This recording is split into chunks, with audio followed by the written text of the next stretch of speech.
자, 우리 오늘 공부해 오라고 한 거 뭐였어요? 지난주에 진달래꽃 있었고요. 그 다음에 요거 공부 안 한 친구들은 요거에다가 플러스 뭐였었지? 가시리라는 작품하고 누구요? 서경별곡. 이렇게 두 개 공부해 오라 그랬지. 가시리랑 서경별곡이 조기 있는 고려가요거든 얘들아. 그래서 고려가요를 먼저 잠깐 보고 이 작품 두 개를 볼게요. 혹시 나 진달래꽃 가시리 서경별곡 세 개 왜 묶어서 공부해오라고 했는지 좀 공부하다 보니까 알겠는 사람 손.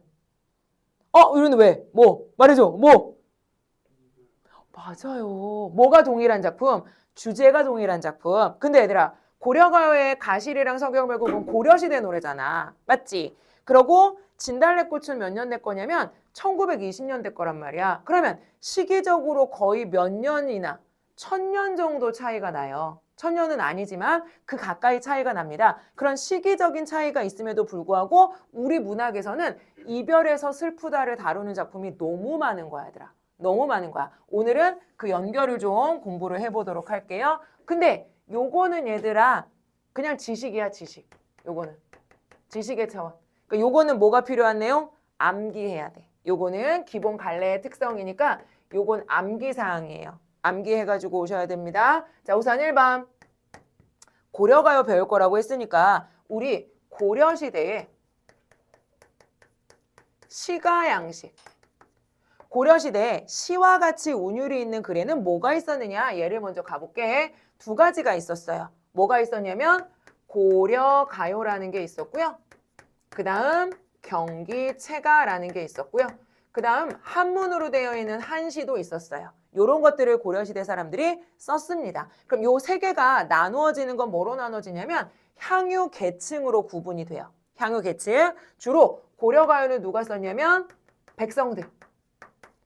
평민들이 썼고요. 경기체가는 나중에 고려 후기가 되면 얘들아 공부를 좀 유학 공부를 한 신진사대부라고 하는 사람들 생기는 거 알아? 그 신진사대부가 썼던 거야.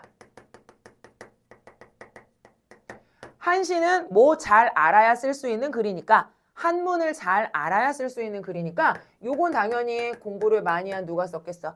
귀족들 중심으로 많이 썼겠지. 그러면 우리가 어느 작품에 주목할 수 있냐면 경기체가는 얘들아 신진사대부들이 진의 잘남을 표현하는 노래들이 너무 많아. 그 내용 자체가 뭐야? 나 잘났지? 이런 내용이야. 그러니 문학적으로 별로 뛰어난 작품이 없어요.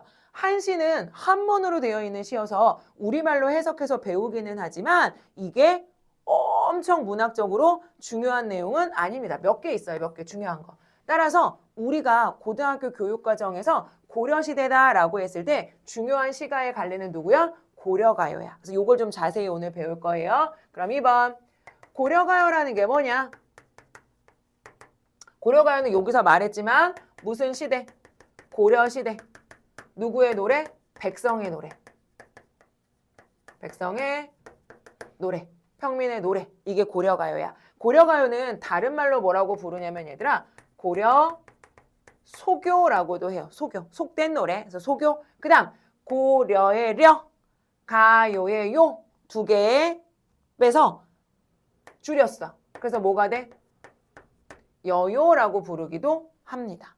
맞아요? 자, 그러면 여기서 중요한 건 고려가요의 전승 과정이에요. 전승 과정. 어떻게 우리에게 전해져서 우리는 지금 얘를 어떻게 공부를 하게 됐느냐. 이게 중요한데 제일 첫 번째 한번 생각해봐. 얘가 누구의 노래라 그랬어? 백성들 노래잖아, 얘들아. 그럼 고려시대 백성들은 글 쓸 줄 알았을까 몰랐을까? 몰랐지. 왜냐면 고려시대는 뭐 없으니까. 한글 없으니까 글로 쓰려면 한문으로 써야 되는데 한자를 공부한 사람이 별로 없었을 거란 말이야. 따라서 노래를 지었어도 어떻게 전할 수밖에 없었겠어? 입에서 입으로 전할 수밖에 없었겠지. 맞아? 그럼 우리 그걸 두 글자로 뭐라고 한다? 구전. 맞지? 굽이 전승되었겠구나 라고 생각할 수 있어요. 이해할 수 있어요. 굽이전승. 줄여서 구전이라고 부르겠지. 백성들은 글을 못 썼으니까 당연히 그 당시엔 입에서 입으로 전했을 거야 라고 생각할 수 있을 거고요. 그런데 얘가 얘들아 백성들 사이에서만 유행하고 그쳤으면 얘가 기록이 안 됐을 거야. 그렇지 않았겠어? 근데 얘가 백성들 사이에서 유행을 하다가 어디로 흘러 들어가냐면 고려 말에 궁중음악으로 흘러 들어갑니다.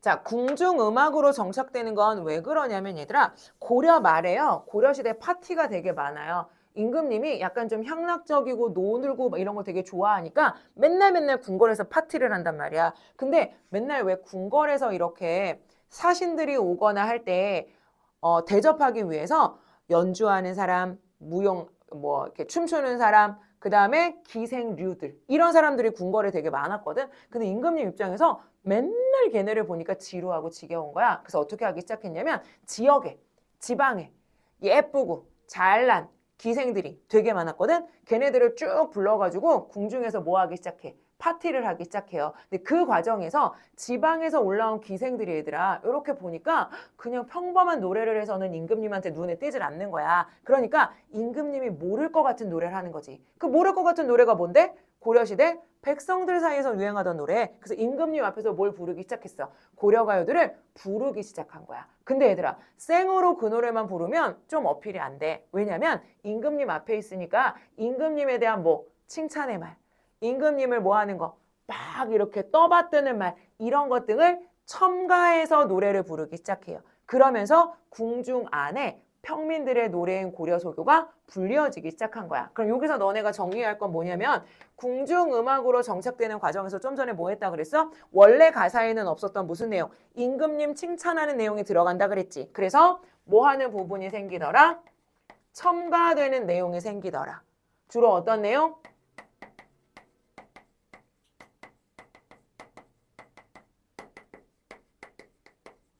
임금에 대한 송축의 내용. 임금님 잘났어요. 임금님 복 받으세요. 임금님 훌륭해요. 이런 내용들이 추가가 돼서 노래가 불리어지기 시작해. 그래서 나중에 고려가요를 조금 더 보면 알겠지만 얘들아 전체적으로는 이별해서 슬픈 건데 갑자기 1년에 뭐가 들어가냐면 임금님 복 받으세요. 이런 얘기가 막 들어가. 그럼 그 내용은 뭐였겠어요? 추가된 내용이었겠죠. 맞니? 자, 그 다음 요렇게 궁중 음악으로 정착되어 불리다가 이게 훈민정음이 창제되고 난 이후에 뭐로 정착돼요?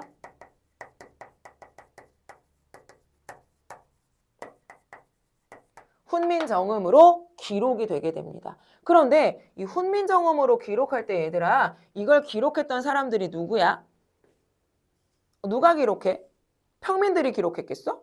아니지. 당연히 지편전에 있는 학자들, 공부 많이 한 유학자들이 훈민정음으로 얘를 기록을 해요. 그런데 너네 혹시 그런 얘기 들어봤니? 고려시대랑 조선시대를 비교했을 때 말이야. 누가 조금 더 자유로웠던 시대야? 누가 사실 요즘하고 더 가까워? 고려랑 조선 중에? 조선시대보다 고려시대가 얘들아 훨씬 자유로운 시대야. 그러니까 예를 들자면 남녀가 조선시대보다 훨씬 평등했던 게 고려시대야. 그래서 고려시대에는 조선시대보다 훨씬 자유로워요. 그래서 남녀 간의 차별도 거의 없었어. 그래서 내가 재산이 많아. 그럼 나 누구한테도 딸한테도 주고 아들한테도 줘요. 만약에 우리 집에 아들이 없어요. 그럼 누구가 제사도 지낼 수 있어요? 딸이 제사도 지낼 수 있어요. 그리고 내가 남편이랑 뭐도 할 수 있어요? 이혼도 할 수 있어요.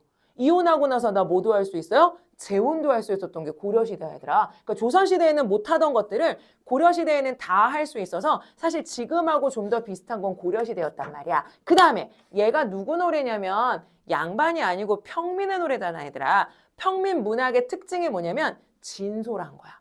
솔직한 거야.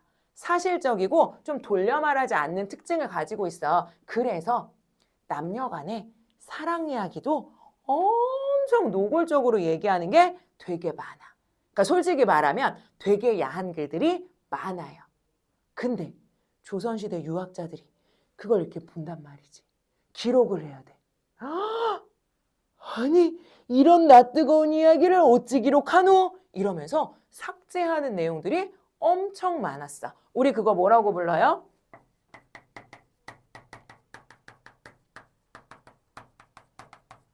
남녀 상열 지사라고 얘기해. 얘는 뭐 됐다고요? 삭제됐다고요. 너무 안타까운 이야기야, 애들아. 그래서 제목만 전하는 것도 너무 많아. 근데 그럼 제목만 전하는 건 얼마나 야했겠어? 너무 궁금하잖아. 알 수가 없습니다. 선생님이 약간 야한 얘기 하나 해줄까? 남녀상열지사에게. 쌍화점이라는 고려가요가 있어요. 쌍화점. 요 점은 점포, 가게야 가게. 그럼 쌍화를 파는 가게겠지 얘들아. 쌍화가 뭘 것 같아? 쌍화. 쌍화탕은 아니야. 쌍화가 뭘 것 같아? 만두야. 그럼 쌍화점은 무슨 가게? 만두 가게 얘기해요. 만두 가게 아저씨가 있어요. 만두 가게 아저씨는 저기 중국에서 온 회회 아저씨예요. 어느 날 주인공 여자아이가 만두를 사러 갑니다. 만두 이렇게 이거 주세요. 이렇게 해요. 그리고 돈을 냅니다. 근데 돈을 내는데 갑자기 만두 가게 아저씨가 얘들아 누구의 손목을 잡아요? 만두를 사러 온 여자의 손목을 쓱 잡아요. 그리고 이 여자애를 어디로 끌고 가요? 만두 가게 뒷방으로 끌고 갑니다. 이 여자애가 다음 줄에 울면서 나와요. 이러고 울면서 나와요. 그래서 이 여자애가 집으로 못 가고 어디로 가요? 그 마을에 아주 사람들이 존경하는 스님이 있는 절로 갑니다. 스님이 있는 절로 가서 절에 가서 부처님에게 계속 절을 하면서 기도를 해요. 뭐라고? 저의 더럽혀진 몸을 씻어 주십시오. 이러면서 막 절을 하면서 이제 기도를 하고 있었어. 갑자기 그 스님의 누가 나와요. 그 절에 주지 스님이 싹 나와요. 여자한테 묻죠. 너 왜 이렇게 울고 있어? 그랬더니 자기가 있었던 일을 막 얘기해. 저 이래가지고요. 막 이러면서 울어요. 그랬더니 스님이 뭐라 그래요? 손목을 싹 잡으면서 내가 네 죄를 사하여 주겠노라. 이러고 어떻게 부처님 뒷방으로 데리고 가. 뭐 그런 얘기들이 막 있는 거야 얘들아. 그 정도는 기록이 됐어. 그러니 기록 안 된 얘기는 어떤 얘기겠어? 너무 궁금한데 진짜 알 수가 없어. 내 나중에 타임머신 개발되면 내가 가서 너네 알려줄게. 이런 얘기들은 삭제돼 버린다고 얘들아. 그래서 제목만 남아있는 고려가요도 엄청 많아요. 엄청 많습니다. 그래서 기록되는 과정에서 삭제됐다. 여기서 중요한 건 뭐냐면 요 전승 과정이야. 과정. 처음에 뭐 됐다가 구전됐다가 그 다음 어디? 궁중음악으로 정착되고 나중에 훈민정음으로 기록된다. 그 과정에서 뭐가 있었다? 첨가되거나 삭제되는 내용들도 있었다. 이게 고려가요 내용. 됐지? 자, 4번. 고려가요의 특징. 고려가요의 특징은 세 가지만 알고 계시면 돼요. 3, 분, 후. 이렇게 세 가지만 알고 계시면 됩니다. 왜요? 3은 뭐예요? 3은 삼음보라는 말입니다. 그러면 질문. 얘들아. 우리 음보가 뭐였지? 음보라는 게 무슨 말이었지? 음보 글자의 의미는 뭐냐면 음은 소리야, 소리. 소리, 보는 1보 전진, 2보 전진, 3보 전진 해서 발걸음 하나를 보라고 얘기해. 그럼 음보라는 건 뭐냐면 읽을 때 한 발짝, 두 발짝, 세 발짝 내딛는 것처럼 읽을 때 덩어리를 음보라고 불러요. 그래서 얘를 우리 뭐라고 얘기해? 띄어 읽기의 단위라고 말하지. 다 띄어 쓰는 게 아니에요. 띄어 쓰는 부분을 다 띄어 읽는 게 아니에요. 내용상 덩어리들로 묶어서 띄어 읽게 될 텐데 걔를 뭐라고 부른다? 음보라고 부른다. 그러면 한 줄을 읽을 때 몇 덩어리로 끊어 읽는다? 세 덩어리로 끊어 읽는다. 잠깐 뒤로 넘겨서 얘들아 가실이 좀 가볼래?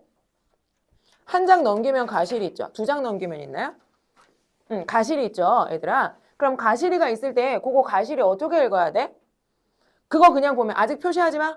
가실이 있고 나는 이렇게 읽어야 될 것 같지? 맞아요? 근데 나는은 조금 이따 얘기할 거고요. 어떻게 읽으면 되냐면 이렇게 읽으시면 됩니다. 가실이 있고 이렇게 읽어요. 선생님 나는은요. 이따가 얘기해 줄게. 나는은. 그래서 몇 덩어리? 세 덩어리. 됐어? 이렇게 세 덩어리로 끊어 읽는 걸 뭐라고? 삼음보. 첫째 줄만 그렇게 읽는 것이 아니고 다 그렇게 읽어요. 가실이 있고. 그 다음 줄 어떻게 읽어? 버리고 가실이 있고. 그 다음 어떻게 읽어? 날로는 어찌 살라? 하고. 그 다음 버리고 가실이 있고. 이렇게 읽겠지. 그래서 모든 줄들을 어떻게? 삼음보로 읽는다. 이게 첫 번째 특징. 선생님 모든 글 100% 이래요? 아니 100%는 아니야. 그런데 대체로 다 이래. 두 번째, 분은 뭐냐면 이제 다시 앞으로 오세요. 분연체라고 합니다. 분연체 다른 말 뭐라고 하냐면 분절체, 분장체, 연장체 다 같은 말이야. 이거 무슨 말이냐면 연 구분이 있음. 이게 분연체야. 연의 구분이 있다. 선생님, 우리가 쉬면 연의 구분이 있는 게 일반적인 거 아니에요? 라고 생각할 수 있잖아, 얘들아. 근데 그건 우리가 현대인이어서 현대시에 뭐해서 익숙해서 그래요. 옛날 글들은 연의 구분에 없는 게 다예요. 옛날 글들은 연 구분 한 개도 없습니다. 한 개도 없어요. 누구만? 고려가요만 있어요. 알겠지? 그럼 연 구분이 있다는 게 고려가요의 특징이라고 말할 수 있지. 세 번째 뭐가 있냐면 후렴구. 후렴구. 우리 후렴이라는 말 지금도 쓰잖아, 얘들아. 너네 어떤 걸 후렴이라고 해?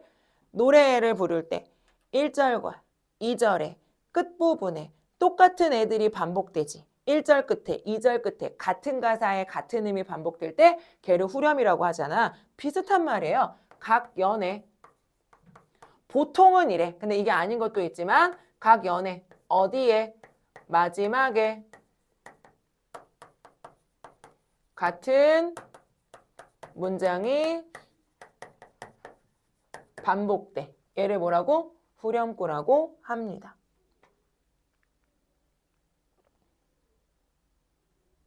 자, 보통은 얘들아 후렴구에 어떤 게 많이 들어가냐면 악기 소리 같은 게 많이 들어가. 악기 소리. 아으, 동동다리 뭐 이런 거.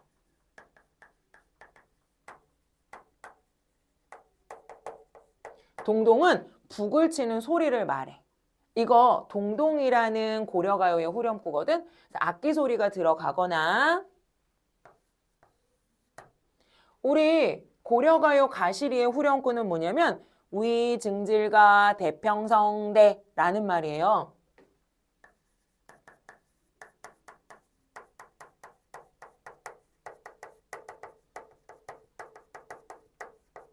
그럼 증질가는 현악기 소리야. 현악기 소리. 그럼 대평성대는 무슨 뜻이야? 대평성대랑 비슷한 말 니네 알아. 뭐? 비슷한 말 뭐?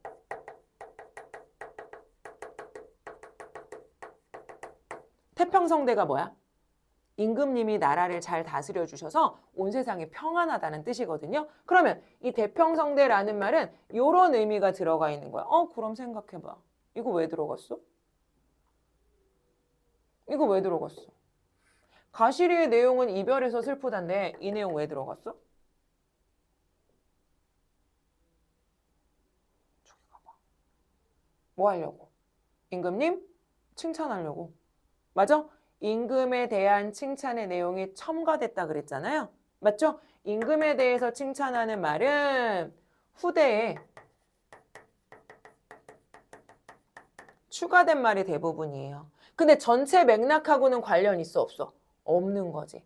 세 번째, 대부분은 의미 없는 의성어 나열이 대부분입니다. 의성어라고 하지만 그냥 소리라고 해.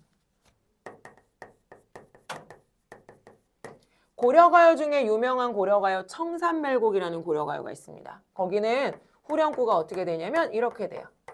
얄리얄리 얄랑성 얄라리 얄라. 진짜로. 그래서 의미 없는 소리에 나열인 경우가 많습니다. 그러면 결과적으로 얘들아 요 후렴구는 말이에요. 악기 소리가 들어가든 전체 내용과 관련 없는 단어가 들어가든 소리가 나열되든 결과적으로는 후렴구는 특별한 의미가 있는 말이야, 없는 말이야?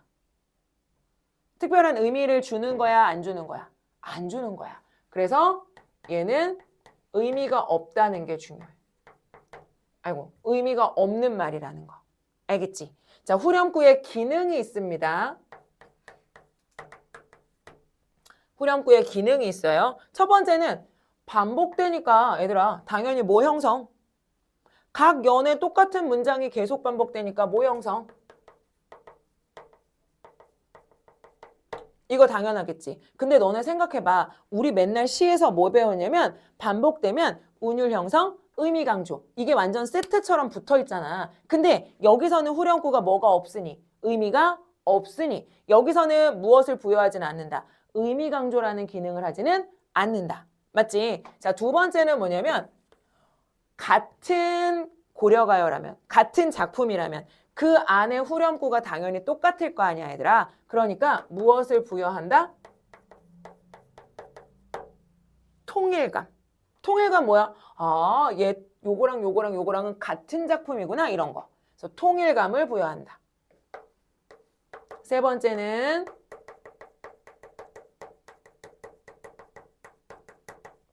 형태적 안정감을 준다. 어때? 각 연의 마지막에 똑같은 애들이 붙어 있으니까 통일감도 주고 뭔가 안정적인 느낌을 줍니다. 그래서 세 가지의 기능을 한다라는 거 후렴구 알아두시면 돼요. 단, 그러면 선생님, 세상에 있는 모든 후렴구는 의미가 없나요? 그렇지는 않아요. 나중에 조선시대가 되면 의미가 있는 후렴구가 있는 시조가 있기도 합니다. 그래서 단, 모든 후렴구는 의미가 없다. 이렇게 말하면 그건 틀려요.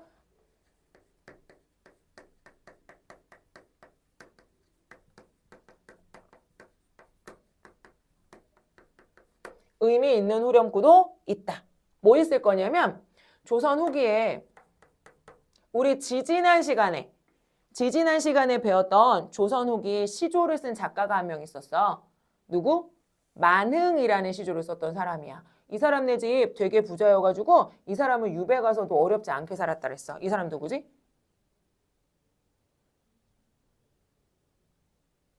누구? 윤씨 아저씨잖아. 윤.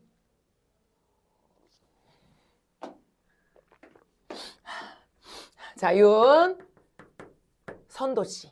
생각나? 우리는 뭐 배웠지, 윤선도에? 뭐 배웠지? 만흥이라는 작품 배웠어. 맞지? 만흥은 6개로 되어 있는 연시조였어, 얘들아. 생각나? 이 윤선도 아저씨에 뭐가 있냐면 어부사시사라는 글이 있어. 얘들아 제목 보고 내용 생각해 볼래? 윤선도가 뭐가 돼서? 윤선도가 뭐가 돼서?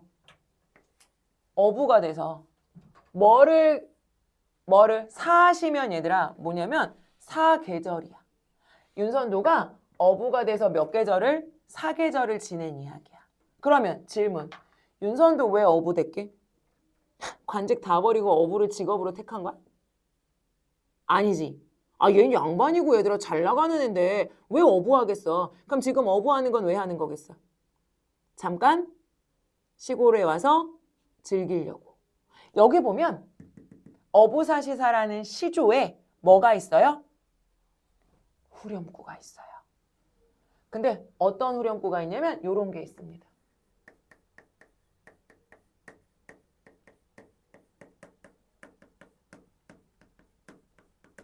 배 떠라. 배를 띄워서 고기를 낚으러 갈 때 배를 띄어라 이런 식의 표현들이 등장해. 후렴구에. 그럼 생각해봐. 얘는 의미가 있는 후렴구잖아. 그래서 후렴구가 고려가요에서는 의미가 없지만 다른 작품에서는 의미가 있는 후렴구도 있을 수 있다라는 거지. 여기까지. 여기까지가 뭐의 특징? 고려가요의 일반적인 내용이에요. 알겠지? 요거 정도는 니네 머릿속에 들어가 있어야 돼, 얘들아. 일반적인 갈래상의 특징이기 때문에 들어가 있어야 되고요. 사실 학년이 올라간다고 해서 이거보다 더 많이 배우지 않습니다. 이게 끝이에요. 그러니 알아두시면 좋겠지. 됐어? 이제 요거를 가지고 우리 이제 어디로 가자? 가시리로 갑니다. 넘어가 보세요.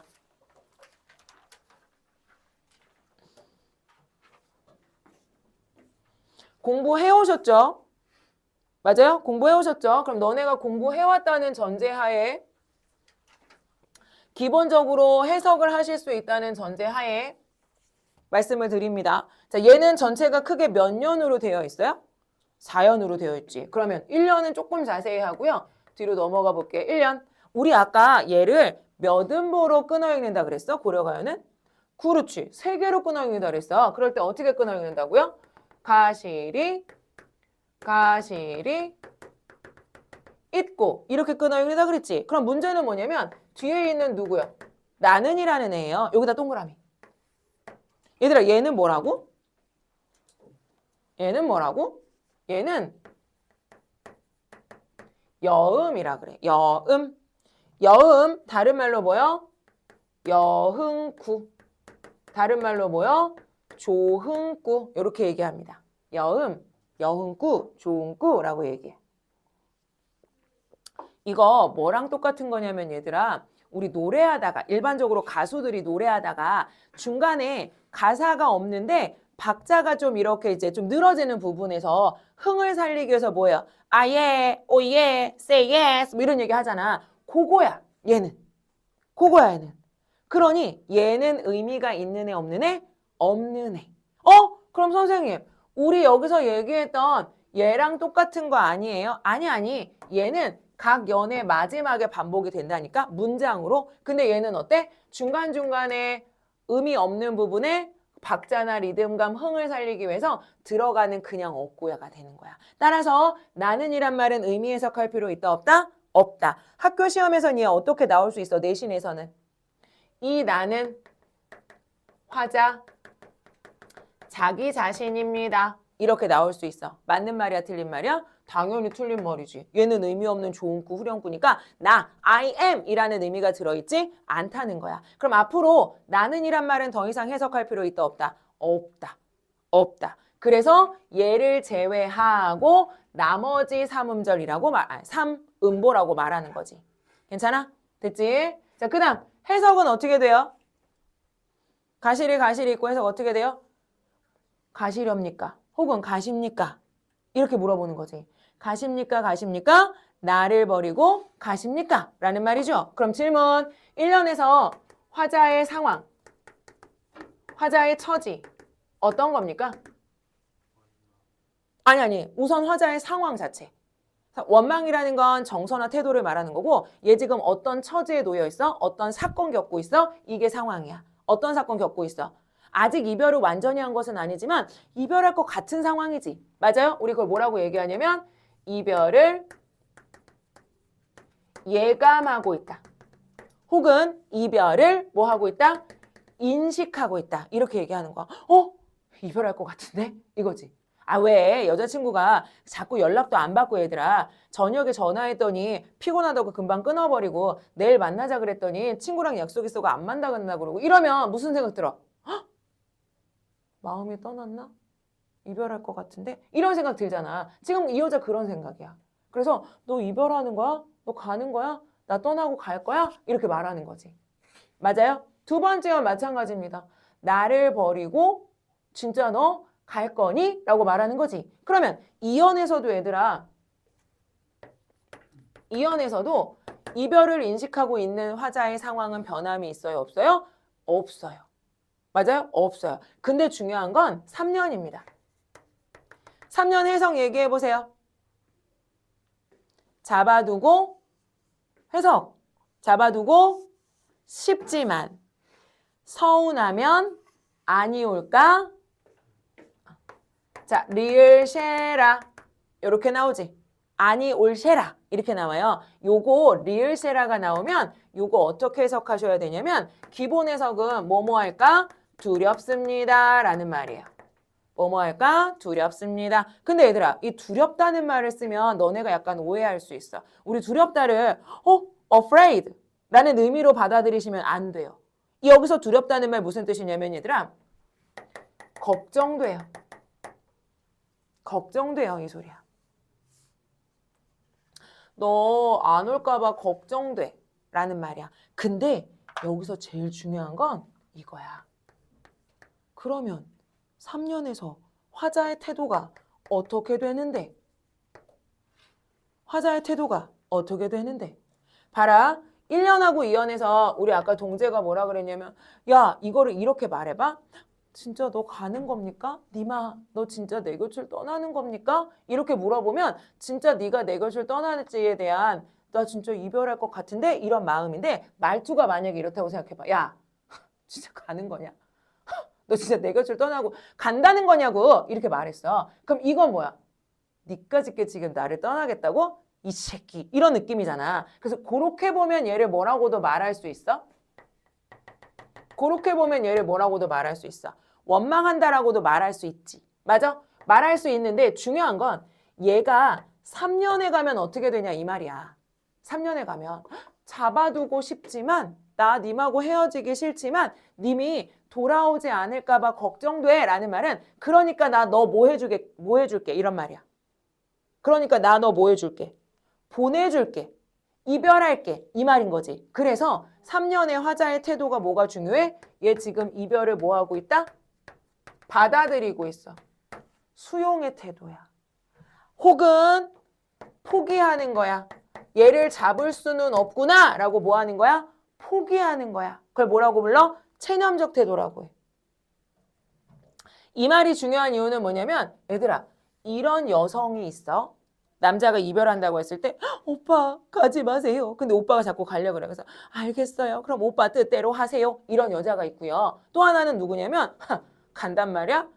넌 못 가! 이렇게 얘기하는 여자가 있어. 두 개 중에요. 우리가 전통적 여인상이라는 말을 쓰려면 누구에게 더 적당해? 첫 번째 여자야? 두 번째 여자야? 전통적 여인상. 조선시대에 나올 것 같은 전통적 여인의 모습은 1번이에요? 2번이에요? 1번이죠. 옷고름으로 막 눈물 훔치면서도 알겠습니다. 가셔요 서방님. 이런 거잖아. 맞아? 이런 여자들을 우리가 뭐라고 얘기하냐면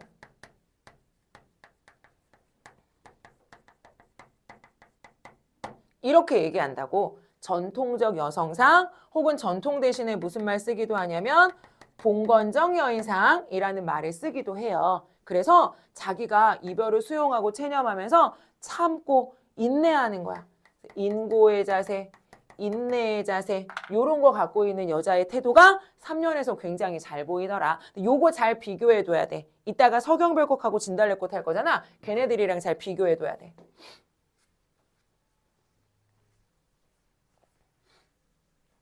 됐지? 자 이제 4연으로 가봐요. 4연에 가니까 뭐 있어 얘들아? 서러운 님을 보내드리오니 가시는 듯 도셔오셔서 가자마자 다시 돌아오십시오. 그래서 4연에서는 얘들아 뭐에 대한 미래의 자신의 희망을 이야기하고 있다라고 말할 수 있지. 맞아? 너 다시 돌아와. 나 너 다시 만나고 싶어. 이런 얘기하는 부분이겠지. 자 여기서 중요한 거 그러면 우리 마지막 4연에서 얘들아 약간 희망적인 멘트하고 있으니까 이 여자 뭔가 기대하고 있다 이런 것도 괜찮아? 괜찮지. 맞아? 그래서 화자의 태도와 인식이 뭐하더라? 바뀌더라라는 게 되게 중요해. 괜찮지? 그러면 정리해보자. 가실이라는 작품은 무슨 상황에서? 이별의 상황에서 님을 살짝 원망하고 있어. 100% 원망은 아니야 얘들아. 원망하던 화자가 님에 대한 사랑을 뭐하고? 체념하고 수용하며 이별을 수용하며 미래에 대한 희망을 이야기하고 있는 작품이다. 이렇게 얘기할 수 있겠지. 맞아요? 자 넘어가 보세요. 넘어가면 뭐가 있을 거냐면 바로 붙어있니? 서경별곡이 있을 거예요.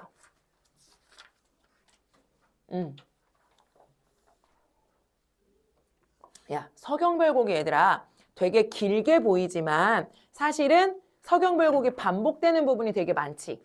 자 1년으로 가보세요. 1년은 4줄이에요. 4줄 원래는. 1년은 원래 4줄이에요. 근데 후렴구가 얘는 연의 마지막에만 반복되는 게 아니고 어디야? 줄줄이 되게 반복 많이 되지. 맞지? 그러면 걔네 다 빼요. 그 다음 첫 번째 줄에 아들가를 사이에 두고 앞 문장과 앞 글자와 뒷 글자는 앞단어와 뒷단어는 어때? 계속 반복되지. 그럼 아질가 앞에는 읽을 필요도 없어. 어디만 읽으면 돼? 아질가 뒷부분만 읽으면 돼요. 그러면 1년의 내용은 이거야. 서경이 서울이 말에는 이게 한 줄. 그 다음 누구? 밑에 줄. 닷곤대 쇼성경 고의 말은 이거 한 줄. 그 다음 세 번째 줄. 세 번째 줄 뭐였지? 여해물은 질산배 바리시고 이게 세 번째 줄이지. 마지막 줄은 괴실한데 우러공 존니노이다. 이거지. 그렇게 딱 4줄밖에 없는 거야 얘들아. 되게 복잡해 보이지만 그렇게 4줄이에요. 됐어요? 그럼 4줄 한번 가볼게. 해석하실 수 있어야 되지. 서경이 서울이 말에는 무슨 뜻이었어? 서경이 서울이에요. 서경이 서울이지만 이 정도의 의미야. 여기서 서울이라는 건 뭐냐면 얘들아 지금 우리가 말하는 뭐요? 수도.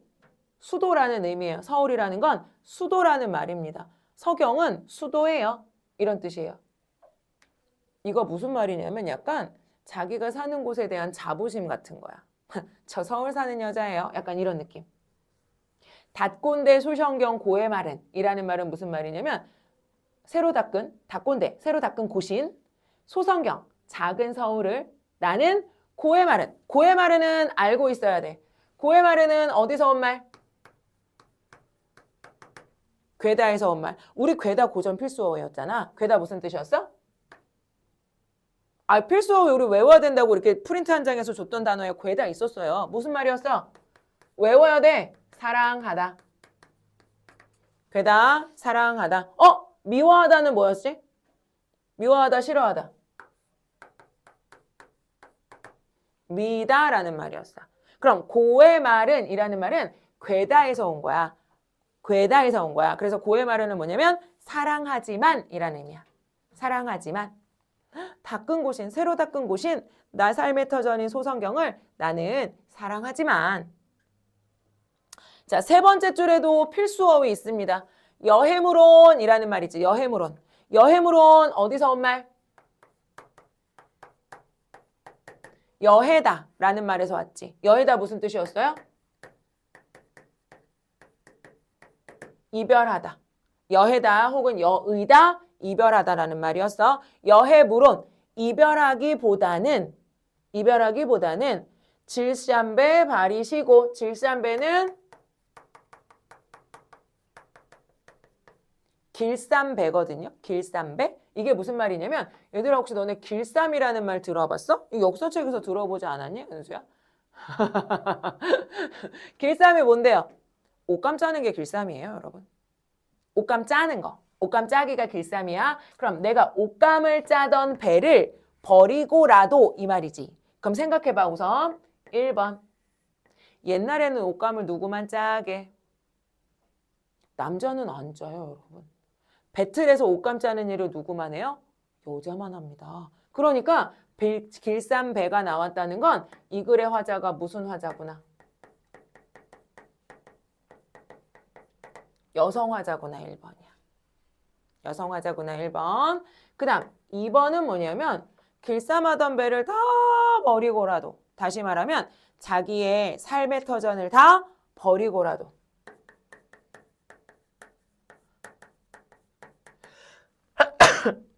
삶의 터전 아니면 소중한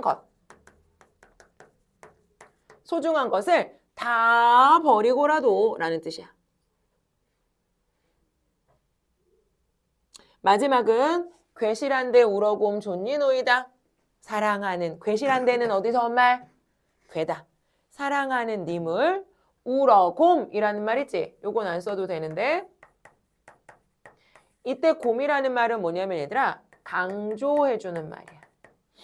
얘를 강조하는 말이야. 그래서 해석은 어떻게 되냐면 얘의 곱하기 반복하는 것으로 해석해. 그럼 이거 이어 적기 된 거거든 얘들아. 이거 끊어 적으면 뭐가 되겠어? 이거 이어 적기 된 거야. 우리 이어 적기 끊어 적기 배웠잖아. 고전시가 읽기 요령에서. 어떻게 하면 돼? 울며 이 소리야. 울면서 줬다라는 말 무슨 뜻? 줬다도 있었어 필수 어휘의 책에. 뭐예요? 따르겠습니다. 따라가겠습니다. 이 소리예요. 그러면 해석을 해보면 얘들아 서경별곡 1년의 내용은 이거야. 내가 지금 살고 있는 지역도 나 되게 좋아해. 나 지금 내가 하고 있는 길쌈일도 되게 좋아하거든. 그렇지만 내가 님하고 무슨 상황이 된다면? 이별하는 상황이 된다면 그럼 얘들아 얘도 지금 아직 이별한 건 아니지만 이별하는 상황을 뭐 하고 있는 거야? 가정하고 있는 거지. 그럴 수 있다고 생각하는 거지. 마지막 이 여자의 행동 봐봐요. 마지막 이 여자 뭐 한다 그랬어요? 내 거 다 버리고 길쌈배 다 버리고 뭐 할 거야? 사랑하는 님을 울면서 따라갈 거야. 맞아? 그러면 여기서 포인트는 뭐냐면 이 글의 화자의 태도입니다. 이 글의 화자의 태도예요. 봐요. 이별을 뭐 하고 있어요? 나 이별 못해. 너 쫓아갈 거야 이 말이잖아. 맞아? 그러니 잡아봐. 우리 아까 가시리에서 얘들아 그래 너 아니 올까 봐 걱정되니까 나 이별 받아들일게. 이 여자의 태도는 우리가 뭐라 그랬어? 전통적이고 봉건적인 여성상이라 그랬잖아. 그치? 그럼 이 여자는 이별 받아들여? 아니요. 아, 나 너 쫓아갈 거라니까 나 이별 절대 못해 라고 얘기하잖아. 그럼 이 여자는 어떤 태도 갖고 있는 여자야? 근대적 여성상을 갖고 있는 여자지. 그럼 생각해봐라 얘들아. 가실이랑 서경별곡은 둘 다 어느 시대 노래야? 고려시대 노래야. 그치? 같은 시대, 동시대의 노래예요. 두 여인이 처해 있는 뭐도 비슷해요? 상황도 비슷해요. 두 여인 다 뭐하고 있어요? 이별을 예감하고 있는 상황까지 동일합니다. 그런데 그런 동일한 상황 속에서 이 이별을 받아들이는 삶의 태도가 어떻더라? 반대더라. 반대더라. 그러니까 요 반대되는 측면에서 만약에 서경별곡이 시험범이면 가시리가 보기로 붙여서 많이 나오고 가시리가 시험범이면 서경별곡이 붙여서 시험에 많이 나오는 거지. 왜? 나머지 다 동일한데 뭐가 다르니? 태도가 다르기 때문에. 이해가지? 그래서 1년은 이 얘기예요. 됐어요? 자, 그 다음 2연으로 가봅니다. 혹시 여러분 공부하시면서 2연 읽었을 때 좀 문맥적으로 내용의 흐름이 이상한데? 이렇게 생각했던 사람 있어? 이상하다. 얘 이거 연결이 잘 안 되네? 이렇게 생각했던 사람 혹시 있을까? 없어 아무도. 자 봐봐. 1년에서 뭐라 그랬냐면 이 여자가 나 이별 거부해. 나 너 쫓아갈 거야. 이렇게 말했지. 근데 갑자기 2연에서 무슨 말 하고 있어요? 2연에서 봐봐. 뭐라 그랬어요? 야, 구슬이 바위에 떨어진다고 하더라도 끈이 끊어지겠니? 야, 천년을 외롭게 지낸다고 하더라도 우리의 믿음이 없어지겠니? 이렇게 얘기하지. 뭔 소리야? 앞뒤가 안 맞잖아, 얘들아. 그래서 이연은 되게 신기한 애예요. 자, 이연이 신기한 이유를 하나 보여드릴게요. 뒤로 넘어가면 정석가라는 작품이 있거든, 얘들아. 정석가가 몇 페이지에 있을까?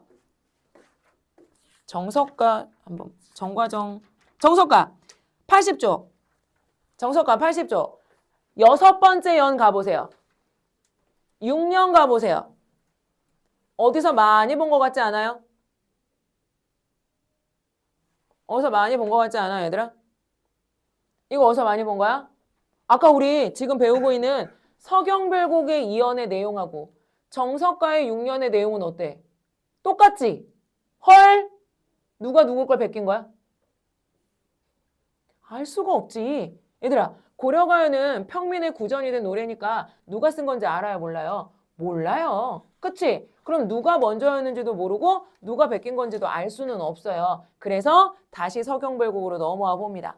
자, 이연 옆에다가 그럼 우리 이렇게 써야 되겠지? 정석가라는 고려가요의 몇 번째 연과 동일? 6년과 동일. 그러면 얘는 무엇의 증거가 될까요? 얘는 무엇의 증거가 될까요?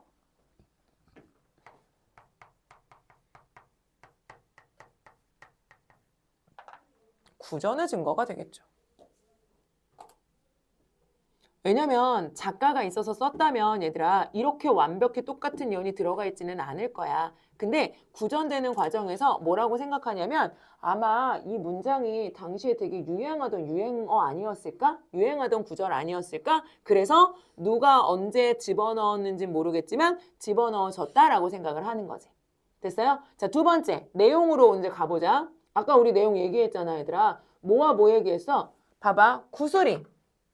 구슬 이렇게 생겼어 얘들아. 구슬을 이렇게 연결해. 뭐로? 끈으로. 그래서 여기 중간에 뭐가 있어요? 구슬을 연결한 끈이 이렇게 있을 거야. 그 다음에 이따만한 바위에 얘를 뭐 했어? 던졌어. 떨어졌어. 그럼 뭐는 깨지지만 겉에 있는 구슬은 깨지겠지만 이 안에 끈은 끊어지지 않는다지. 그럼 이 문장의 핵심어는 누구야? 끈이에요. 끈. 끈. 너네는 긴이라고 나올 거야. 끈. 끈은 그러면 얘들아 아무리 외부적인 시련이 있더라도 뭐하지 않는다. 끊어지지 않는다. 그럼 이 끈은 뭐겠어?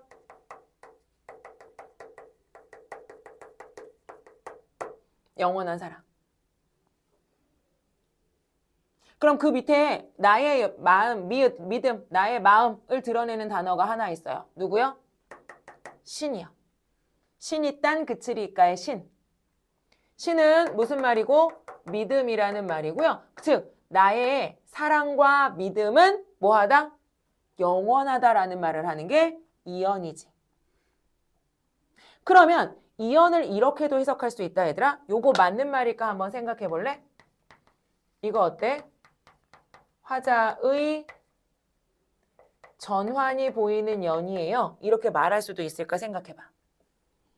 화자의 전환이 보이는 연이에요. 이렇게 생각할 수 있을까? 이게 뭔 말이냐면 1년에서 이 여자가 뭐 했어? 오빠가 야 오빠 돈 벌어올게 기다려 이랬더니 이 여자가 뭐라 그런 거야? 싫어요! 저 오빠랑 안 헤어질 거예요. 오빠 끝까지 쫓아갈 거예요. 이렇게 얘기했어. 그러니까 이 오빠가 이혼해서 뭐라 그러는 거야? 야 우리 좀 떨어져 있는다고 우리 사랑이 변하겠냐? 사랑이 변하는 거야? 아니잖아. 너랑 나랑은 사랑과 믿음으로 충만한 사이인데 뭘 그렇게 변하겠어? 오빠 좀 기다려줘. 이렇게 말하는 거일 수도 있지 않아? 그래서 이언의 해석을 어떻게 하는지에 따라서 이언은 누가 하는 말이라고도 볼 수 있어. 상대방 남자가 여자를 안심시키기 위해서 하는 말이다 라고 하는 해석도 가능합니다. 됐어요? 그런데 그렇게 해석하건 저렇게 해석하건 이 남자 어떻게 했어 얘들아? 갔어 안 갔어? 갔어요. 어디 가면 알아요? 3년 가보세요. 어디 가면 알아요? 3년 가보세요. 자, 3년에 뭐 있어요? 3년에 첫 번째 줄 가봐. 대동강 너분디 뭐라셔? 아 잠깐만. 배내어 노한다 사공아. 대동강 너분디 뭐라서 배내어 노한다 사공아. 사공 동그라미. 3년에 가면 얘들아 여성 화자가 누구한테 말을 하고 있니? 누구한테 말하고 있어? 사공. 사공은 뭐 하는 거냐면 뱃사공 얘들아. 배 운전하는 아저씨. 그럼 여기 중간에 뭐가 있는 거야?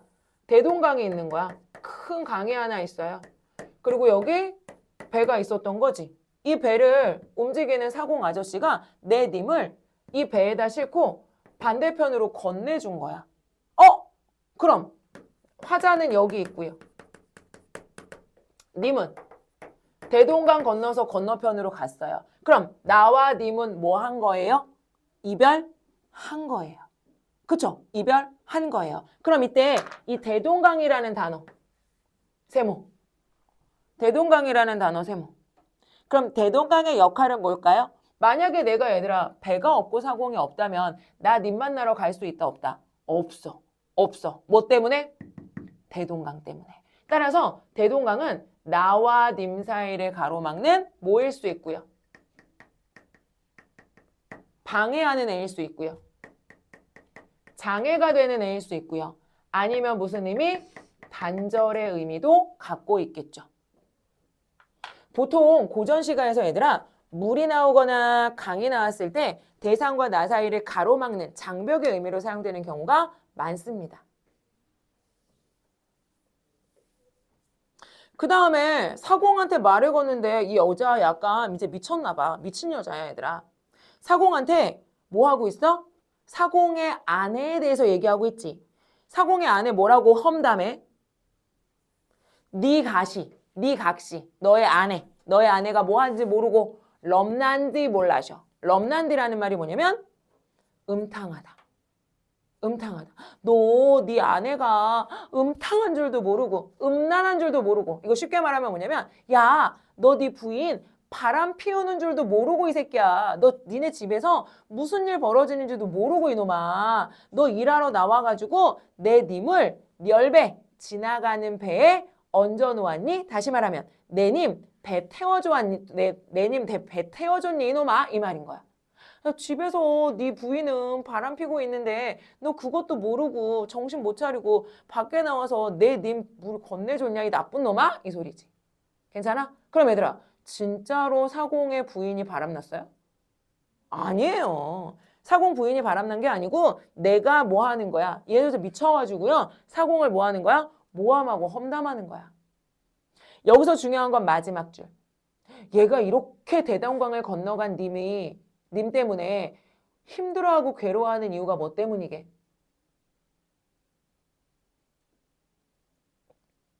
마지막 줄 때문이에요. 이 여자가 이렇게 싫어하는 이유는 마지막 줄 때문입니다. 내님이 대동강을 건너가면 얘들아 어떤 일이 벌어질 거야? 마지막 부분? 대동강 건너편 고질려라고 되어 있지. 고질려 어떻게 해석해? 꽃을 이라는 말이야. 꽃, 플라워, 꽃. 대동강 건너편에 있는 꽃을 어떻게 할 거야? 배를 타고 왔다 갔다 하면서 뭐 할 거야? 겉꼬리이다는 꺾을 겁니다. 이 말인 거야. 누가?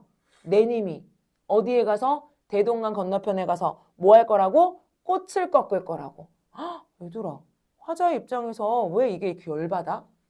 남자친구가 가서 꽃 꺾는 게 왜 열받아? 진짜 꽃이 아니겠지. 꽃은 비유적인 의미이기 때문이겠지. 여기서 꽃은 어떤 의미예요? 다른 여자예요. 다른 여자. 그러니까 쉽게 말하면 내님이 대동강 건너가서 뭐 할 거란 얘기야? 바람 필 거란 얘기야. 나랑 헤어지고 바람 핀다는 건 좀 그런가? 헤어지고 가면? 헤어지고 가서 다른 여자 만날 거란 거야. 그래서 내가 지금 못 견디게 누구를? 내님을 건네준 사공한테 욕을 하고 있는 거야, 대신. 욕 빠진 거지, 사공은. 맞아요? 그럼 꽃은 무슨 의미를 가지고 있다고요? 꽃은 무슨 의미를 갖고 있다고? 또 다른 여인, 다른 여자라는 의미를 갖고 있다고. 얘들아, 가실이랑 서경별곡이랑 완전 톤이 다른 거 보여? 완전 다른 여자인 거 보여요? 맞지? 그래서 두 개가 비교가 되는 작품이라고 얘기하는 거야. 이해 갔어? 자, 그러면 사실은 고려시대에 이런 내용을 담고 있는 노래가 뒤에 더 있어요. 그래서 이번 주에 또 공부해오게 할 거고요. 현대시 보겠습니다. 현대시. 현대시. 진달래꽃 공부한 학교 있나? 경인중 진달래꽃 했나? 진달래꽃 어느 학교 했는데 중학교 때? 그러면 요거를 생각해봐 얘들아. 가실이랑 서경별곡을 생각해봐. 생각하고 진달래꽃으로 가보세요.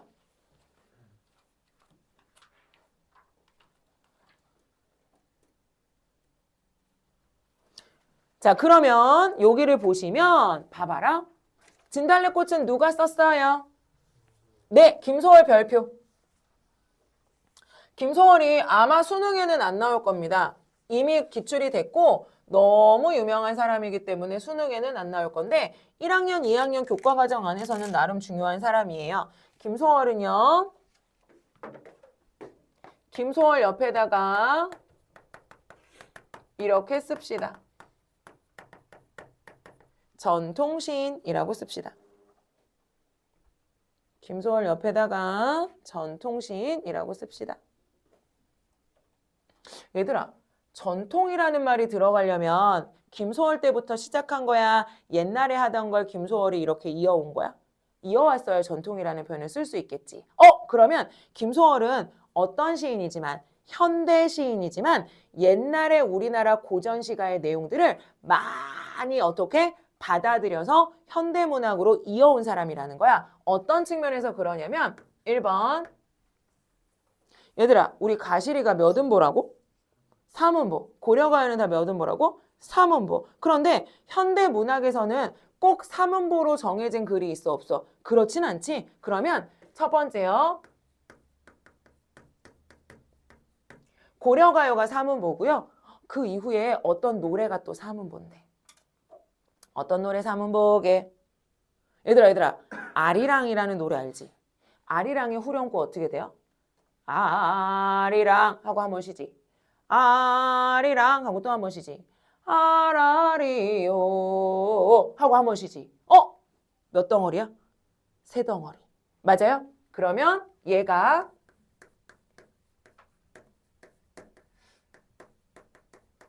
민요의 후렴구. 그 다음 누구? 우리가 지금 배우는 김소월. 요렇게 진행되면서 계속 몇 음보? 3음보. 김소월이 무엇을 계승했다? 3음보를 계승했다. 김소월이 3음보를 계승했다. 그래서 뭐라고 불러요? 전통시인이라고 부릅니다. 됐지? 자, 두 번째. 김소월 씨는요. 어떤 내용의 시가 많냐면 이별의 정환을 노래한 시가 많습니다.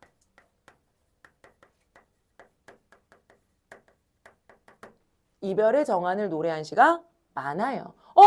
선생님, 이별의 정한이 왜 전통인데요? 잘 생각해봐. 우리 고려시대에 이별의 정한 노래 있었지. 아직 배우지는 않았지만 그 이전의 노래에도 이별의 정한이 있었게 없었게? 있었어요. 고려시대 이후에 조선시대의 시조에도 이별의 정한 있었게 없었게? 있었어요. 이런 이별의 정한이라는 우리나라의 전통적인 정서를 누가 제일 잘 이어받았어? 김소월이 제일 잘 이어받았어. 그래서 김소월을 뭐라고 부르는 거야? 전통시인이라 부르는 거야. 따라서 김소월 시의 기본 세팅값은 뭐냐면 몇은 뭐해? 삼은 뭐해? 무엇을 바탕으로 하고 있다? 이별의 정한을 바탕으로 하고 있다. 그걸 제일 잘 보여주는 작품이 누구다? 진달래꽃이다. 그치? 그럼 가봐 이제. 진달래꽃을 읽으면 뭐가 생각나냐면 얘들아 가시리가 생각이 나요. 가시리가 생각이 납니다. 자, 1년 가볼게요. 1년에 끊어 읽어볼까? 어떻게 끊어 읽어야 돼? 나보기가 역겨워 밑에 줄 가실 때에는 이렇게 세 덩어리야.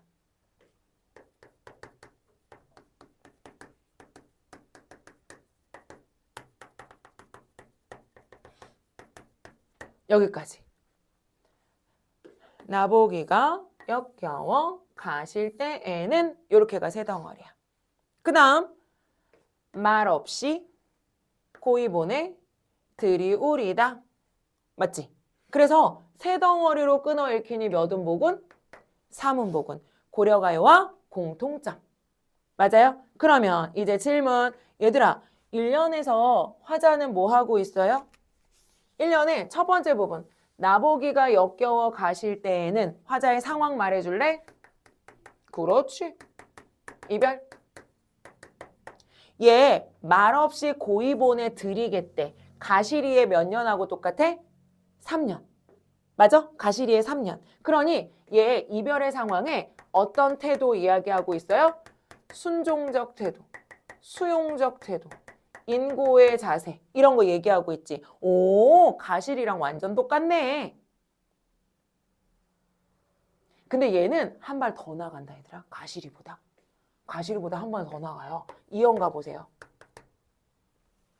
자, 어디에? 영변이라는 곳에 거기 뭐가 있어요? 약산이라는 산이 있어요. 이거 진짜 지명하고 진짜 산 이름이야. 영변이라는 지명이 있어요. 이거 영변 어디냐면 북한 지역이야. 평안도 지역. 여기 뭐가 있어요? 진짜 산 이름이 있는데 그 산이 약산이야. 그 약산에 뭐가 많이 피어 있어?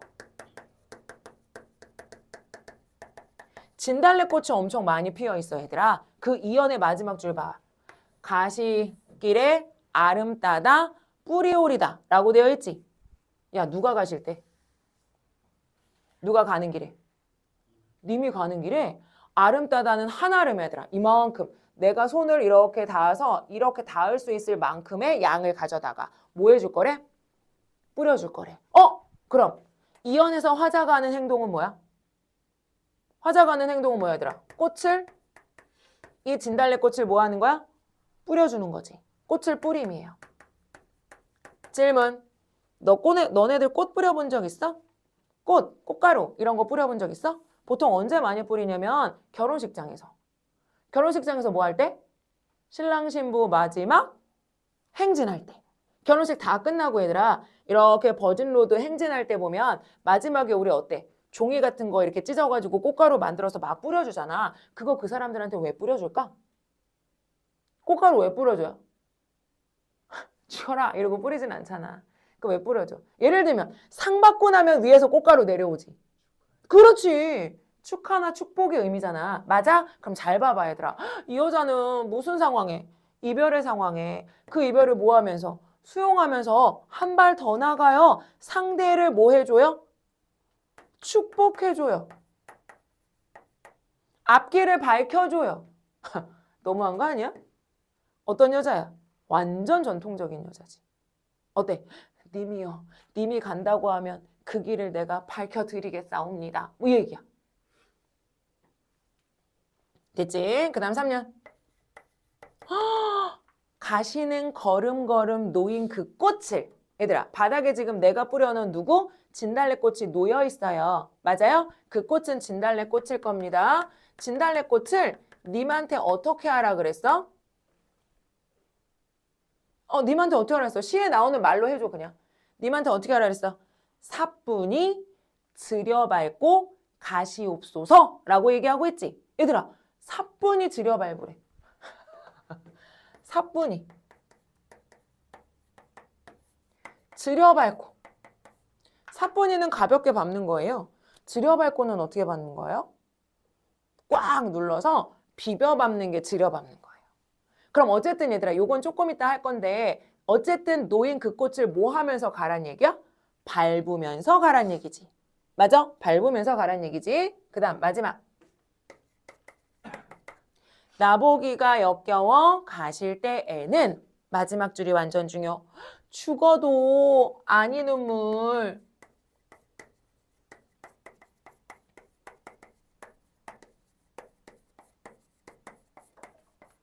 흘리우리다. 얘들아, 생각해 볼래?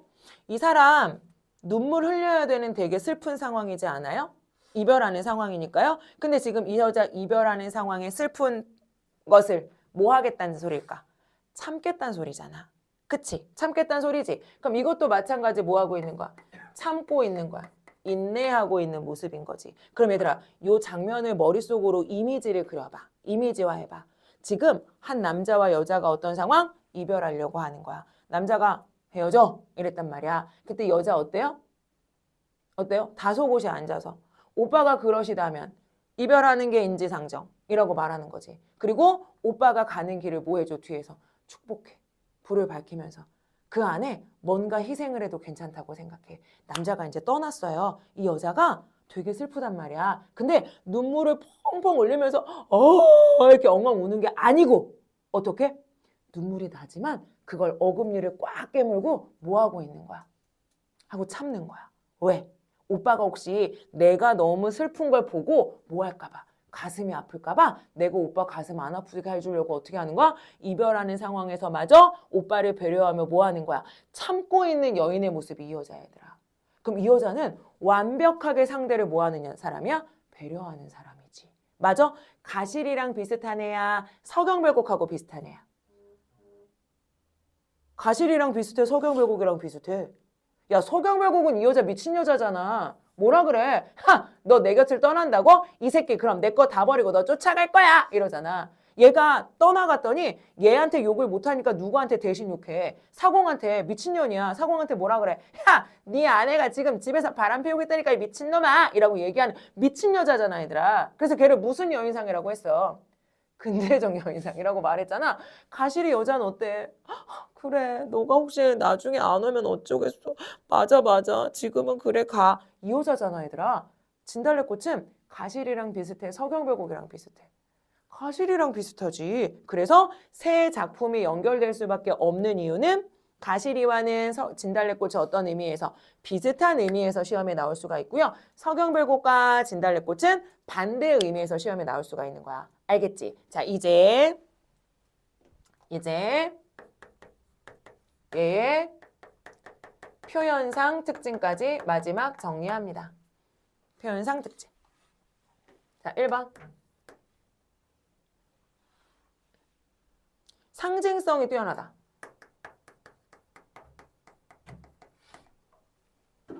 맞아요? 얘들아 질문. 진달래꽃은 말 그대로 뭐겠어? 꽃의 의미일 수 있겠지. 맞아? 근데 얘들아 잘 생각해봐라. 내가 이 진달래꽃을 님에게 왜 뿌려줄까요? 님을 축복하는 의미에서. 즉 나는 너를 사랑해. 그런데 너가 내 곁을 떠난다고 한다면 내 사랑을 끝까지 보여줄게 라는 마음에서 꽃을 뿌리는 거잖아. 따라서 진달래꽃은 뭐라고 얘기할 수 있어요? 화자의 사랑의 의미라고 얘기할 수 있어. 두 번째는요. 이 진달래꽃, 뿌려놓은 진달래꽃을 님한테 뭐라고 얘기해? 야, 너 밟고 가라. 그럼 이거 누구 밟는 거랑 똑같아. 나 밟고 가라라는 거랑 똑같잖아. 그럼 나는 님에게 밟히니까 나는 어떤 사람이야? 희생당하는 사람이라고 화자의 무슨 모습? 희생의 모습을 드러내기도 합니다. 맞아요? 자, 두 번째요.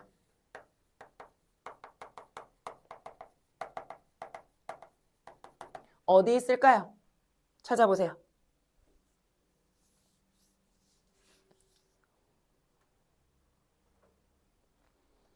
역설적 표현 어디 있을까요? 얘들아, 역설이라는 거 무슨 말이었지? 우리 문학하면서 기념했는데 역설. 문장 표현 자체에 뭐가 나오는 거? 앞뒤가 맞지 않는 모순되는 단어가 나오는 걸 우리가 뭐라고 불렀어? 역설이라고 불렀어. 여기요, 여기요. 3년에요. 얘들아, 생각해 볼래? 사뿐이는 아까 무슨 뜻이라 그랬어? 가볍게. 들여밟는 건 어떻게 밟는다 그랬어? 꾹 눌러서. 그럼 얘들아, 가볍게 밟는데 어떻게 꾹 눌러서 밟아? 두 개는 같이 올 수 있어, 없어? 없어. 그래서 이 부분이 뭐가 돼요? 역설적 표현이 되겠지. 맞아요? 세 번째,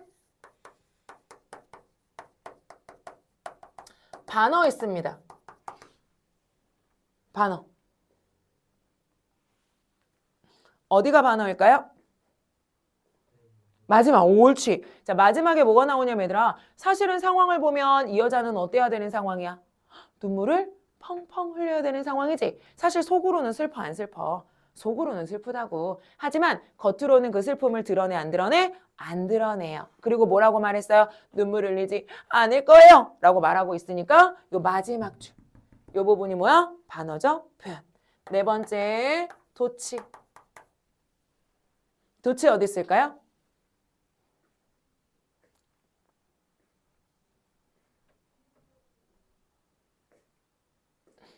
도치 어디 있을까요? 요거요. 마지막 줄 아니요.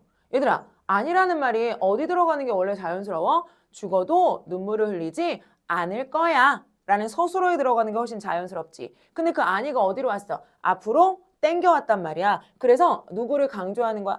안 흘릴 거야 라는 아니를 강조해 주는 거지. 요거 뭐 있어요? 도치 있는 거죠. 도치. 자, 그 다음 운율 형성 요소. 운율 어떻게 만들어져요? 당연히 반복인데 얘들아, 뭐가 반복되냐는 거야 선생님 말은. 야, 기본적으로 얘 몇은 뭐라 그랬지? 시작? 그렇지, 그렇지. 그럼 몇가 3원본은 운율 형성 요소라고 말할 수 있겠죠? 자, 두 번째요. 얘들아, 이 말을 한번 적용해 볼래? 조라는 말이 들어가면 얘 뭐라는 소리야? 글자 수라는 소리야. 글자 수가 반복되는지 한번 봐봐. 글자 수가 반복되는지 한번 보세요. 나보기가 역겨워. 몇 번째 줄? 몇 줄? 몇 글자? 7글자. 가실 때에는 몇 글자? 5글자. 말없이 고이 보내 몇 글자? 7글자. 들이우리다 몇 글자? 5글자. 7575가 뭐 되고 있다? 반복되고 있다. 물론 전체가 다 그런 건 아니에요. 2연은 아니고요. 3년하고 4연도 일부 아닌 부분이 있지만 7글자, 5글자 짝꿍들이 매우 많이 반복된다. 맞아요? 세 번째.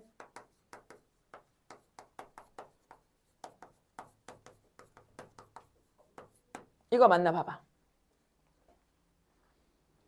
맞아? 옳지, 옳지, 옳지. 우리 종결어미는 어디로 가야 돼? 마지막 서술어. 맞아? 그럼 마지막 서술어에 뭐가 반복돼? 계속 우리다, 우리다, 우리다, 우리다, 우리다 라는 말 반복되지. 그러니 종결어미의 반복 맞는 말이지. 네 번째.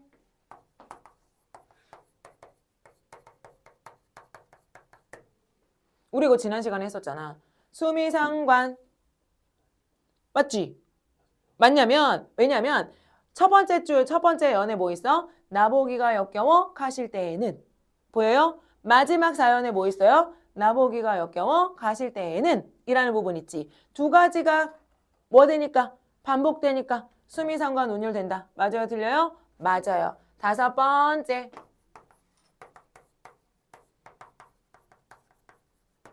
시어 반복.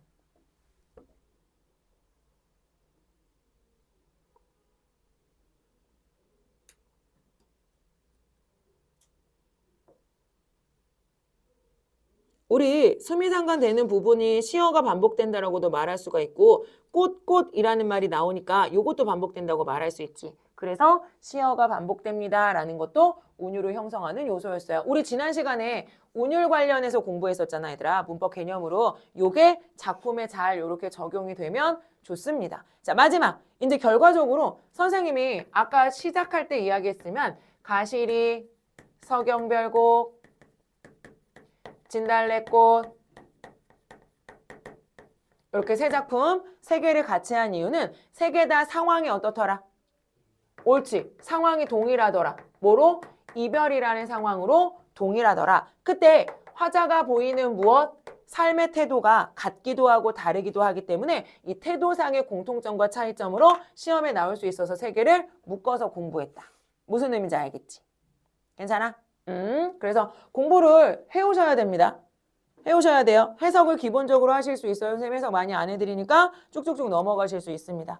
됐나요? 자, 그러면 아직 안 끝났지? 여기까지 하고 3강 심상. 심상은 얘들아 우리가 시의 3요소 중에 어디에 해당한다? 시의 3요소 중에 무슨 요소에 해당한다?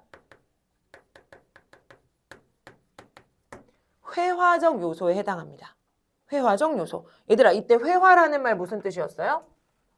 회화는 그림이란 뜻이었어. 다른 말로 장면이란 뜻이고요. 요걸 영어로 말하면 뭐가 되는 거예요? 이미지가 되는 거예요. 그래서 우리 심상에 이미지라는 표현이 자주 나오는데 그건 뭐 때문이라고? 심상이라는 게 시에서 나타나는 회화적 요소이기 때문입니다. 그럼 이게 무슨 뜻이냐면 얘들아 우리가 시라는 건 마치 한 폭의 무엇을 보여주는 것과 같다. 장면을 보여주는 것과 같다. 그럼 그 장면을 어떻게 할 때 구체적으로 보여줄 때 뭐가 활용이 되더라? 심상이라는 게 활용되더라. 심상은 크게 두 가지가 있어요. 뭐요? 감각이 이용되는 거냐 아닌 거냐. 감각을 이용하는 심상은 우리 너네 중학교 때 너무 많이 봤던 거. 밑에 표 있지? 뭐 있어? 우리의 가지고 있는 감각 몇 개? 5개. 그래서 뭐 있어? 시각, 후각, 미각, 청각, 촉각, 마지막 하나 촉각까지 하고 플러스 누구? 공감각까지 해서 전체적으로는 몇 개가 있다? 6개의 심상이 있다라고 얘기하지. 그중에 우리 뭐만 하면 돼?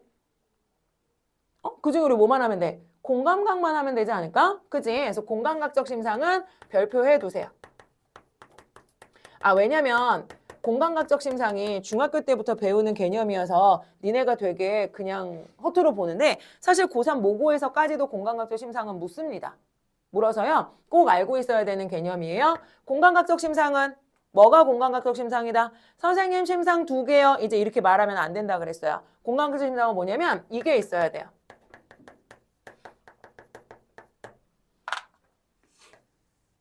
감각의 전이를 통해 감각이 전이되어 대상을 구체적으로 서술하는 방식을 공감각적 심상이라고 합니다. 그럼 이때 전이된다는 말이 무슨 뜻이야?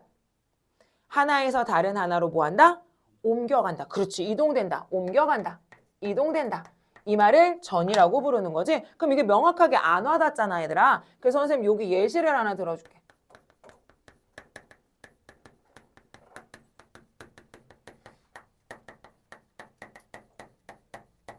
라는 문장이 있다고 해볼게요. 그럼 여기서 항상 기준이 되는 건 뭐냐면 내가 표현하려는 대상이야 얘들아. 저 문장에서 내가 표현하려는 대상은 누구야? 저 문장 새파란 초생딸이 시리다 해서 내가 표현하려는 대상 초생딸 그지? 얘가 내가 표현하려는 대상이에요. 그럼 이 초생딸을 우선 1번 어떤 감각으로 표현하고 있냐면 새파랗다라는 감각으로 표현하고 있어. 그럼 새파랗다라는 감각은 무슨 감각? 당연하지 시각이야. 그럼 생각해봐 얘들아. 초생딸을 시각적으로 표현하는 것은 일반적인 거야? 새로운 거야? 다른 눈으로 볼 수 있어 없어? 아니 달 눈으로 못 봐요 여러분? 보잖아요. 달을 혹시 만질 수 있는 사람 있어요? 그건 없어요. 달을 들을 수 있는 사람 있어요? 이런 건 없다고요. 그러니까 내가 표현하려는 대상을 어떤 감각에서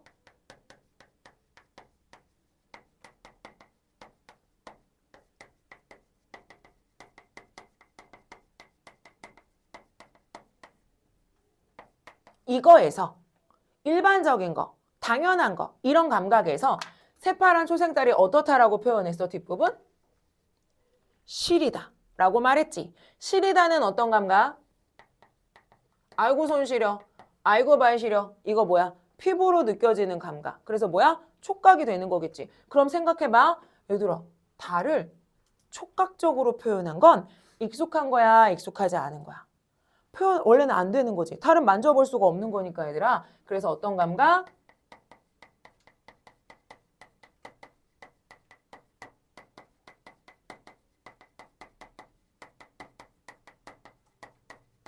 요렇게 표현하면 요게 뭐가 된다? 공감각이 된다는 거야. 그래서 우리 왜 공감각적 심상할 때 무엇에 무엇화 이렇게 얘기하잖아. 맞아? 그럼 무엇에 무엇화 이렇게 말할 때 요 앞에가 뭐가 들어가야 되는 거야? 1번 감각, 낯익고 일반적인 감각. 요 뒤에가 뭐가 들어가야 되는 거야? 2번 낯설고 참신한 감각. 그럼 얘는 뭐가 되겠어? 시각의 촉각화. 이렇게 되겠지. 맞아? 자, 이거 해볼까?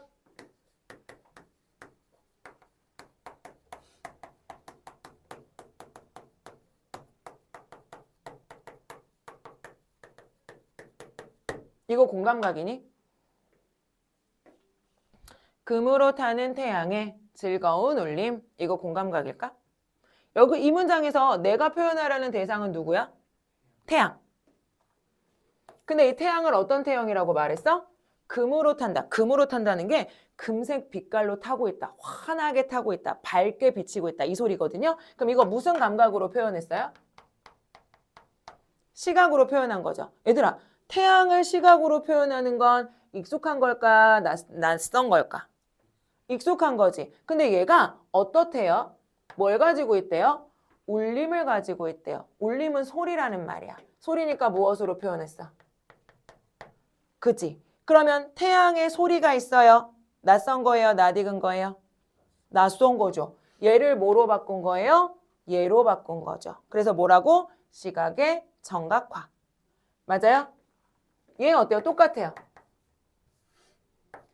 해설피 금빛 게으른 울음소리. 얘들아, 여기서 말하고 싶은 건 금빛이야, 게으른 거야, 울음소리야? 울음소리. 그럼 얘들아, 울음소리는 어떤 감각이야? 소리니까. 무조건 무슨 소리야? 소리는 귀로 듣는 거잖아. 청각이지. 근데 얘를 어떤 색깔이라고 말했어? 이 소리가 어떤 색깔이 난다라고 말했어? 금색. 금색은 무슨 감각이야? 얘들아, 소리 색깔 있어. 소리인데 색깔 있어. 이거 낯선 거야, 낯익은 거야? 소리를 색깔로 볼 수 있는 사람이 우리 반에 혹시 있을까요? 낯익은 걸 낯설게 표현했다. 청각의 시각화, 공감각. 맞아요? 그럼 이건 마지막이요. 이건 어때요?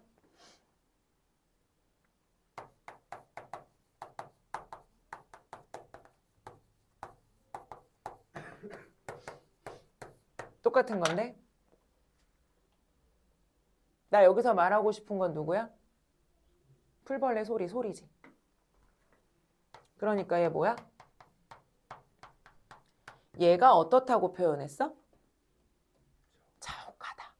자욱한 거 뭔데? 안개가 자욱하다. 이럴 때 자욱하다라는 말 쓰지. 그럼 자욱한 건 어떻게 해야 알 수 있어? 그렇지. 눈으로 봐야 알 수 있지. 소리가 자욱해. 소리를 자욱하다라고 말했어. 그러니까 이거 뭐야?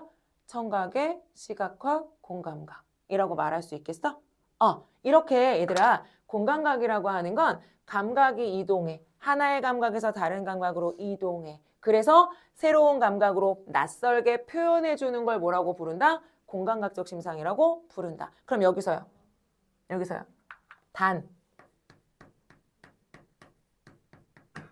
단순히 얘들아 감각이 그냥 2개 이상 나열되어 있으면 이건 공감각이라고 해요, 안 해요? 그냥 감각이 나열되어 있어.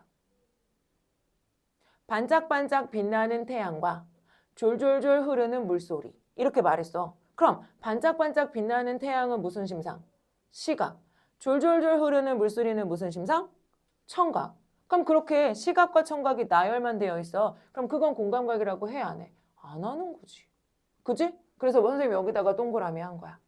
하나의 대상이 원래 감각에서 다른 감각으로 바뀌어야지만 뭐라고 부르는 거다? 공감각이라고 부르는 거다. 감각이 단순히 나열되어 있으면 얘는 뭐라고 부르냐면 복합심상이라고 해요. 그래서 얘는 공감각이라고 안 합니다.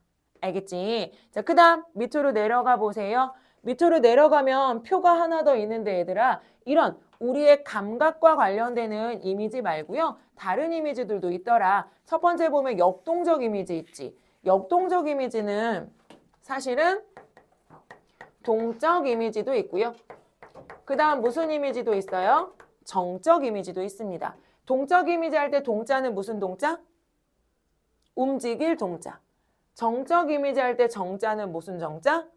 움직이지 않는, 고요하다 할 때 정자. 따라서 움직임이 많은 어떤 대상을 설명하면 동적 이미지가 드러난다. 어때? 활동적이고 이런 느낌이 들지. 정적 이미지 드러난다. 어때? 조용하고 고요한 느낌을 주는 거지. 그런데 이때 동적 이미지가 많아서 움직임이 굉장히 많은 걸 무슨 이미지? 역동적 이미지라고 말하는 거야. 근데 역동적 이미지랑 동적 이미지 구분해라. 이런 문제 나올까 안 나올까? 안 나와요. 그런 문제가 나오진 않습니다. 움직임이 많고 활발해요. 그럼 무슨 이미지? 역동적 이미지라고 이야기를 할 수 있겠죠. 그 밑으로 내려가면 상승의 이미지, 하강의 이미지 뭐 이런 말이 있어요. 상승은 뭐 하는 거고 올라가는 거고 하강은 뭐 하는 거야? 내려가는 거지? 근데 우리가 보통 올라가는 건 밝고 경쾌한 느낌, 내려가는 건 어둡고 무거운 느낌이야. 그래서 상승의 이미지에 시어가 많으면 밝고 경쾌한 느낌을 주고요. 하강의 이미지에 시어가 많으면 어둡고 좀 우울한 느낌을 줍니다. 그 다음 옆에 보면 또 뭐 있어요? 아, 생성과 소멸의 이미지. 만들어지는 거, 뭐 사라지는 거.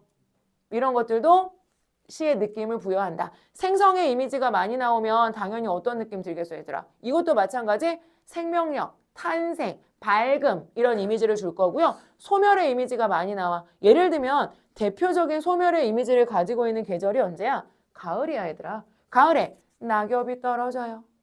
그지? 황량한 들판이에요. 아무것도 없어요. 이런 말 나오면 어때? 외롭고 쓸쓸한 같은 정서가 잘 부각된다라고 얘기할 수 있겠죠. 여기서는 좀 그냥 한 번씩 읽어보시고 용어를 다 뭐 외우실 필요는 없고 공감각만 좀 열심히 보신 다음에 뒤에 지문에다가 뭐 해봐요? 적용해 보시면 되겠습니다. 됐죠?